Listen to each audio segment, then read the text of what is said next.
Good evening students, कैसे हैं? I hope अच्छे से होंगे और बिहार बोर्ड 2026 के लिए जम की तैयारी कर रहे होंगे। तो चलिए बिना विलम्ब किए हुए देखते हैं और स्टार्ट करते हैं। ये 10th क्लास का 5 चैप्टर है समानांतर श्रेणी। तो समानांतर श्रेणी जानने से पहले पहले हम इसके बारे में देखेंगे, इसके बेसिक को देखेंगे। ठीक है, मैं इसका बेसिक ही में अगर बेसिक हमारा कंप्लीट अच्छे से हो जाता है तो समानांतर श्रेणी को समझने में काफ़ी क्या होगा, सुविधा होगा। ठीक है, तो चलिए बिना विलम्ब किए हुए स्टार्ट करते हैं और इससे हम स्टार्ट करते हैं। जैसे अनुक्रम क्या होता है? अनुक्रम अनुक्रम को हम लोग इंग्लिश में सीक्वेंस बोलते हैं। सीक्वेंस, ये सीक्वेंस क्या होता है? चलिए इसका डिफिनेशन लिख देते हैं। संख्याओं के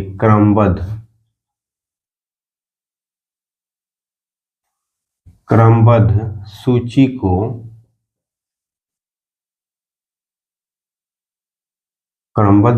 को अनुक्रम कहते हैं। अनुक्रम कहते हैं। देखिए ये क्या होता है, यह एक क्रमबद्ध सूची होता है। ठीक है, क्या होता है? एक क्रमबद्ध सूची होता है।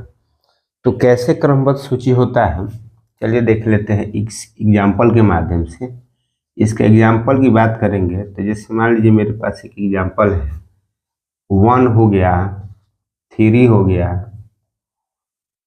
और 1 3 5 हो गया, 7 हो गया, डॉट डॉट।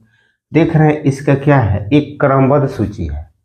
क्रम से एक में तो अगर 2 जोड़ रहे हैं तो 3 मिल रहा है, फिर 3 में 2 जोड़ रहे हैं तो 5 मिल रहा है, 5 में अगर 2 को ऐड कर रहे हैं तो 7 मिल रहा है, ऐसे बढ़ रहा है। ठीक है, तो ये बढ़ते जाएगा, इसी को हम अनुक्रम बोलेंगे। चलिए एक एग्जाम्पल और लेते हैं, 1 ले लेते हैं। अगर इसी 1 को अगर हम वर्ग कर दें, जैसे 1 का अगर वर्ग कर रहे हैं तो हमको क्या मिल रहा है, 1 मिल रहा है। फिर 2 को वर्ग करेंगे तो क्या मिलेगा, 4 मिलेगा। फिर 3 को वर्क करेंगे तो कितना मिलेगा, 9 मिलेगा।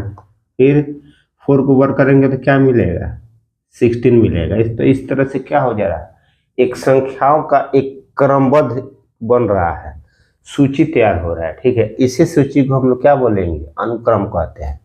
चलिए एक और एग्जाम्पल थर्ड लेते हैं। जैसे 1 हो गया, 1 का अगर क्यूब करते हैं 1 हो जाएगा। फिर सेकंड क्या हो जाता है, अगर 2 का क्यूब करेंगे तो कितना होगा, 8 होगा। जैसे हम 1 का क्यूब कर रहे हैं तो 1 गुणे 1 गुणे 1 बराबर क्या हो गया, 1 हो गया। 2 का क्यूब कर रहे हैं तो क्या हो गया, 2 गुणे 2 गुणे 2 इक्वल टू क्या हो गया, 8 हो गया। सिमिलरली अगर 3 को क्यूब करेंगे तो क्या हो जाएगा, 3 बराबर 27 हो जाएगा। तो इस तरह से मेरा क्या हो जा रहा है, एक सीरीज बन रहा है, यानी सूची एक तैयार हो रहा है, एक क्रमबद्ध सूची हो रहा है ना। इसी क्रमबद्ध सूची को हम लोग क्या बोलते हैं, अनुक्रम बोलते हैं। ठीक है, अब चलिए इसका एक और एग्जांपल लेते हैं। जैसे मान लीजिए हम 3 ले रहे हैं, 3 को अगर 2 बार मल्टीप्लाई करेंगे तो क्या आ जाएगा, 6 आ जाएगा। 6 आ गया। फिर 3 को अगर 6 को 2 बार मल्टीप्लाई करेंगे तो कितना आ जाएगा, 12 आ जाएगा। फिर हम 12 को 2 बार करेंगे तो क्या आ जाएगा, 24 आ जाएगा। इस तरह से एक सीरीज बन रहा है, इस तरह से क्या बन रहा है, एक सीरीज बन रहा है। ठीक है,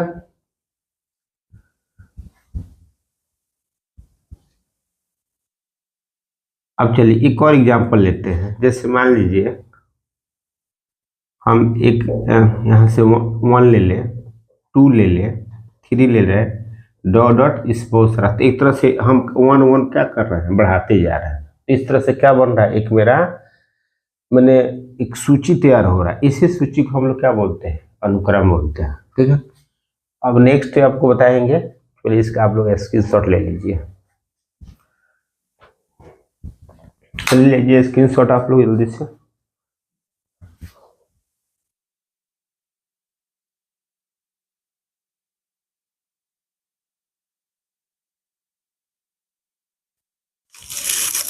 लीजिए जल्दी से स्क्रीनशॉट।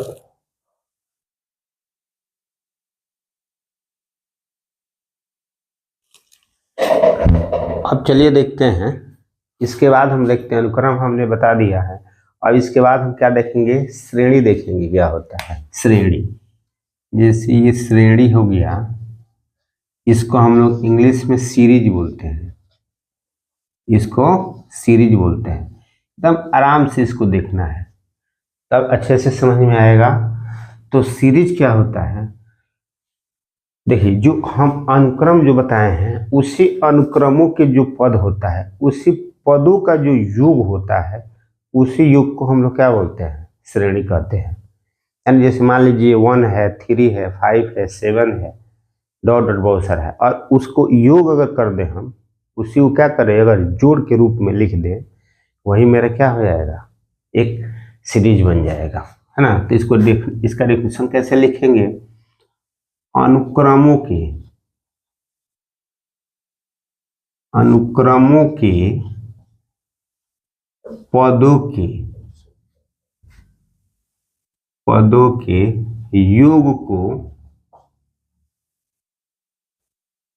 पदों के योग को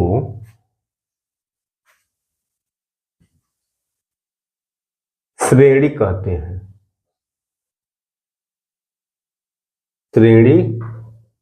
कहते हैं, ठीक है। यानी अनुक्रमों का पदों का योग को क्या कहेंगे हम, श्रेणी कहेंगे, ठीक है। जैसे एग्जाम्पल में आप देख लीजिए, ये मेरा अनुक्रम हो गया 1 3 5 7।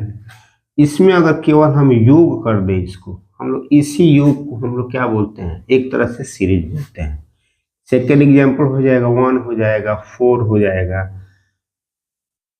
1 4, फिर हो जाएगा आपका 9 हो जाएगा, 16 हो जाएगा, प्लस डॉट डॉट ये हो जाएगा। यानी इसी को क्या बोलते हैं हम लोग, श्रेणी कहते हैं। यह 2 प्रकार का होता है, यह 2 प्रकार का होता है। सीरीज 2 प्रकार का होता है, एक होता है परिमित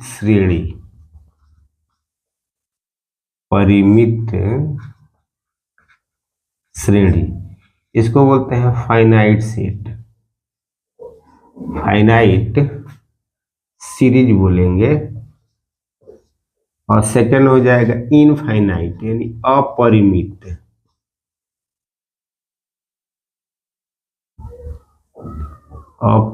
बोलते हैं, मिति हो गया है, अपरिमित श्रेणी, इनफाइनाइट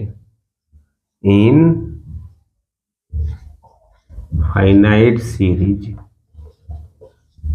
तो ये 2 तरह का होता है, एक होता है परिमित श्रेणी, दूसरा होता है अपरिमित श्रेणी। अब परिमित श्रेणी क्या होता है, चलिए इसको देख लेते हैं। परिमित श्रेणी, फाइनाइट सेट, फाइनाइट सीरीज, वह श्रेणी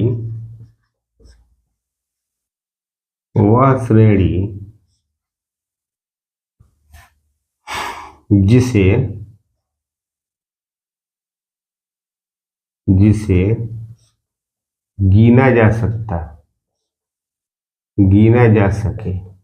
चलिए लिख देते हैं, गिना जा सके, उसे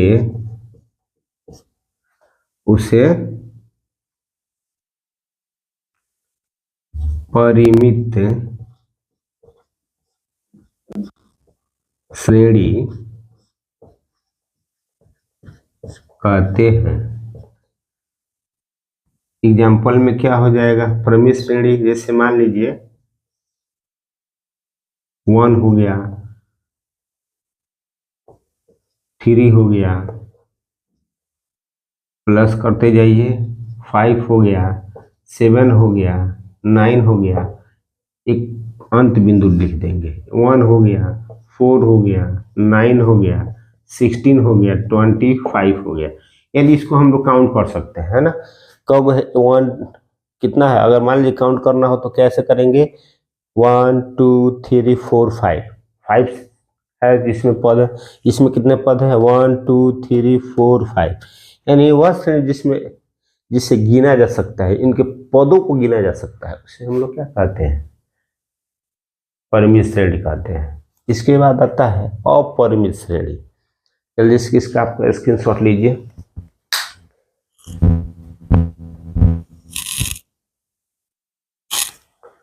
अब इसमें देखेंगे हम अपरिमित श्रेणी। अपरिमित श्रेणी क्या होता है ना। चलिए इसका डिफिनेशन लिख देते हैं।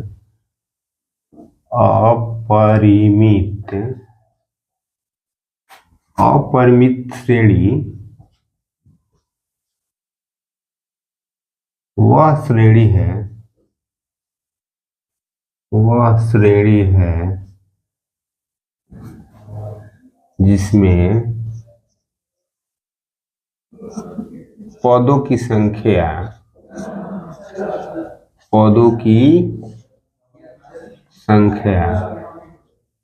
अनिश्चित होती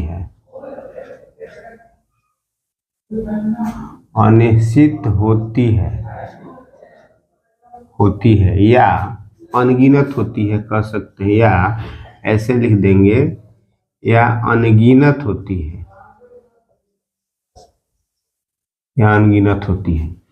या ऐसे भी कह सकते हैं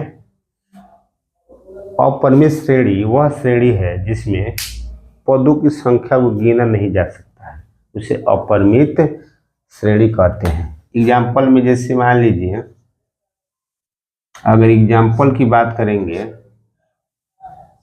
तो इसको लिख दीजिए 1 + 3 + 5 + 7 + डॉट इनफाइनाइट, अनगिनत, ठीक है।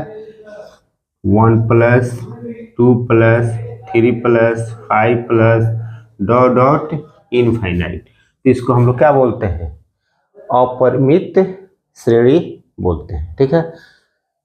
अब चलिए, अब इसके बाद हम चलते हैं, अब मेन टॉपिक पे आ जाते हैं, ठीक है। समानांतर श्रेणी क्या होता है।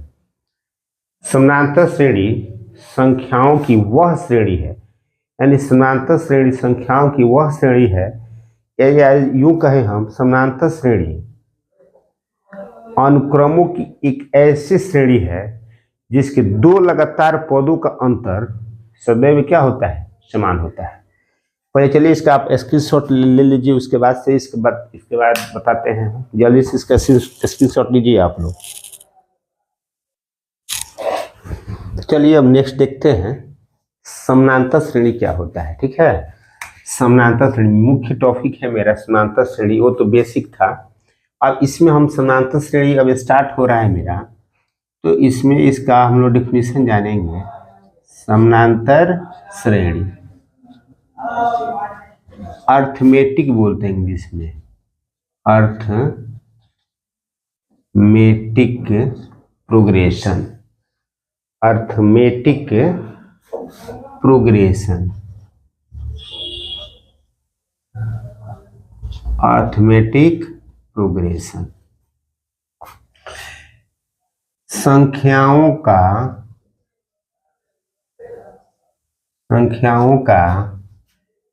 एक ऐसा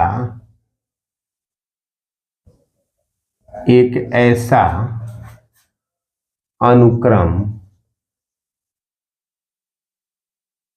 संख्याओं का एक ऐसा अनुक्रम जिसमें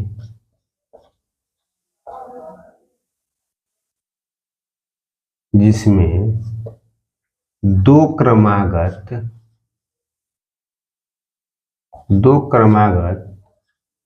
पदों के बीच का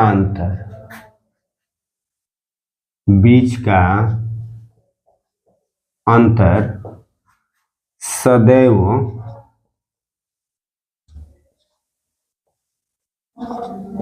समान रहता है, उसे हम क्या कहते हैं, समानांतर श्रेणी कहते हैं। जैसे एग्जाम्पल में देख लीजिए, एग्जाम्पल की अगर बात करेंगे तो एग्जाम्पल मेरा फर्स्ट है, अगर 2 है, 4 है, 6 है, 8 है, डॉट डॉट इनफाइनाइट। यह एपी में है, ये क्या है, एपी में है, आर इन एपी। जब समानांतर श्रेणी में होगा तो देख रहे इसके दो क्रमागत है। यदि देखिए मेरे पास प्रथम पद क्या है, A1 है, द्वितीय पद क्या है, A2 है, तृतीय पद A3 है, चतुर्थ पद क्या है, A4 है, dot dot dot dot AN पद है। कितना पद है, AN पद है। अगर हम इसकी अगर अंतर की बात करेंगे, चलिए इसको हम माइनस करेंगे इसमें से, यानी A2 में से A1 को घटाएंगे तो इसके बीच का अंतर क्या होगा, हमेशा समान होगा, ठीक है। फिर अगर A3 में से तीसरा में से दूसरा को घटाएंगे तो इसका भी क्या होगा, एक समान अंक आएगा मेरा। कुछ भी यहाँ आ सकता है, जैसे मान लीजिए कोई अंक आएगा, यहाँ भी कोई अंक आएगा। फिर A4 में से अगर A3 को कर लेते हैं तो यहाँ भी कोई अंक आएगा ना। तो इस तरह से देखेंगे हमेशा समान आएगा। यानी अगर 8 से 6 घटाएंगे, चलिए हम यहाँ घटा कर दिखा देते हैं, ठीक है। जैसे 4 से 2 घटाएंगे तो 2 आएगा, 6 से 4 घटाएंगे तो 2 आएगा, फिर 8 से 6 घटाएंगे तो क्या आएगा, 2 आएगा। तो इस तरह से देख रहे हैं सबका अंतर क्या हो रहा है, समान हो रहा है। इसी को हम लोग क्या कहते हैं, समांतर श्रेणी में। देखिए कभी कभी क्या होता है, दे देता है कोई आपका एक सीरीज दे देगा, है ना, ठीक है, सीरीज दे देगा और उस सीरीज में कहेगा कि अब बताइए क्या समांतर श्रेणी में है या समांतर श्रेणी में नहीं है। अगर समांतर श्रेणी में है तो अगला पद निकालिए। तो पहले तो टेस्ट करेंगे कि समांतर श्रेणी में है कि नहीं है। तो उसको टेस्ट करने के लिए क्या है, यही फॉर्मूला है। क्या करेंगे हम, दूसरा पद में से पहला पद घटा देंगे, तीसरा में से दूसरा घटा देंगे, चौथा में से तीसरा घटा देंगे और देख लेंगे कि सबका समान आ रहा है ना। अगर सब समान आ जाएगा तो समांतर श्रेणी में होगा। चलिए एक और तरीका है समांतर श्रेणी में टेस्ट करने का, है ना। एक और तरीका है सेकंड, यानी सेकंड अगर फॉर्मूला ये है, कोई भी लगातार 3 टर्म ले लीजिए, 3 टर्म। चलिए हम यहीं से उठा ले रहे हैं तीनों को 4 6 8। हमको ये जानना है कि समांतर श्रेणी में है, इसको जानना है कि समांतर श्रेणी में है कि नहीं, एपी में है कि नहीं, है ना। तो इसका आसान, सबसे आसान तरीका क्या है, हम बीच वाले का दुगुना कर देंगे, बीच वाले का दुगुना कर देंगे और प्रथम अंतिम को जोड़ देंगे। 4 + 8, क्या दोनों का मान बराबर आएगा, 6 दूना 12, 8 4 12। देखिए बराबर आ रहा है, समांतर श्रेणी में है। तो एक ये भी तरीका है, आसान तरीका है ना। समांतर श्रेणी में जानने के लिए क्या होता है, एक आसान तरीका होता है। चलिए और थोड़ा सा इसमें हम बता देते हैं, इसको थोड़ा सा मिटा करके आप जल्दी से इसका स्क्रीनशॉट ले लीजिए। अगर यहाँ ध्यान देने योग्य बातें हैं, अगर मेरे पास मान लीजिए कि ABC 3 टर्म दिया है और इसको जानना है कि एपी में है कि नहीं है, तो एपी में जानने के लिए हम क्या करेंगे, बीच वाले का क्या करेंगे, दुगुना कर देंगे, यानी 2 × B, बीच वाले का दुगुना और प्रथम अंतिम को जोड़ देंगे A + C। अगर दोनों का मान समान आएगा, दोनों का मान समान आएगा तो हम क्या कहेंगे, वह समांतर श्रेणी में है। यहाँ से एग्जाम्पल देख सकते हैं आप, है ना, देख सकते हैं ना। अगर कोई भी टर्म, चलिए हम 2 4 6 को ही लेते हैं, 2 4 6 को ही लेते हैं। अगर इसको जानना हो कि यह समांतर श्रेणी में है तो कैसे करेंगे, तो बीच वाले को दुगुना कर देंगे, यानी 2 × 4 हो जाएगा और प्रथम अंतिम को जोड़ देंगे, 2 + 6, 4 दूना 8 बराबर क्या हो जाएगा, 8। तो यहाँ देख रहे हैं क्या, यह समांतर श्रेणी में है, समान आ रहा है। ये भी तरीका है, बहुत शॉर्टकट ट्रिक्स है। चलिए जल्दी से इसका स्क्रीनशॉट लीजिए आप लोग, इसका एपी के अनुसार पर जस्ट निकालेंगे।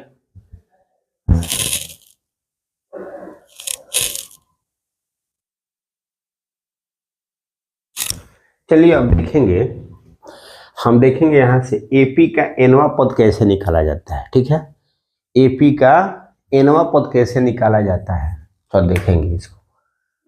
तो मान लेते हैं, माना कि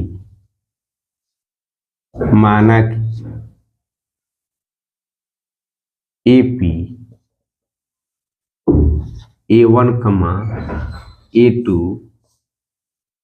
कमा A3 कमा A4 कमा dot dot dot dot AN term है।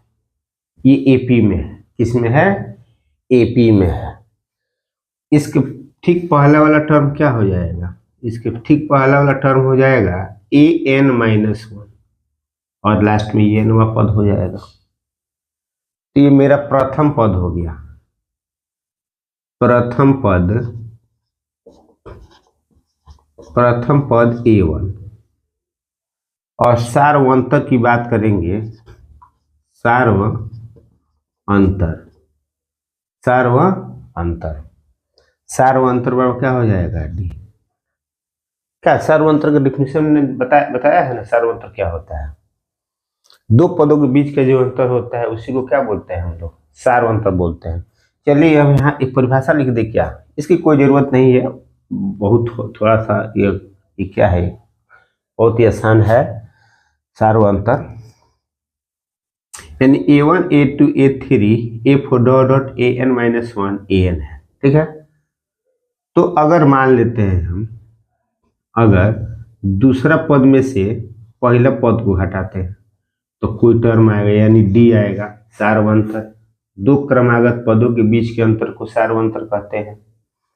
फिर क्या हो जाएगा? अगर A3 से A2 घटाते हैं तभी भी मेरा क्या आएगा? एक सार्वंतर आएगा। फिर A4 से A3 को घटाएंगे तो मेरा सार्वंतर डी ही आएगा। इस तरह से यह क्रिया आगे चलती रहेगी।